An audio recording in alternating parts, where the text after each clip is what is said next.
এই যে রতিকাকে বলছি, এই যে আমাদের মন্দিরে এরকম করছে যে সাবুটাকে ভিজিয়েছে, এর মধ্যে আলু মেশানো কিচ্ছু না, শুধু কুচি লঙ্কা আর টেস্টি হয়তো মশলা কিছু দিয়েছে জানি না, এটা সুন্দর গন্ধ।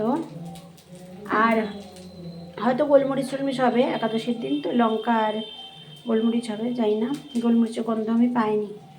তা যাই হোক, এই শুধু এই সাবুটাকে মেখেছে, শুধু সাবু, হ্যাঁ, আর কিছু নেই কিন্তু এর মধ্যে। এই যে ওরা বড় বড় করে চপ বানিয়েছে, ওর মধ্যে তেলও নেই, নেই, এত সুন্দর স্বাদ হয়েছে সেই বড়া।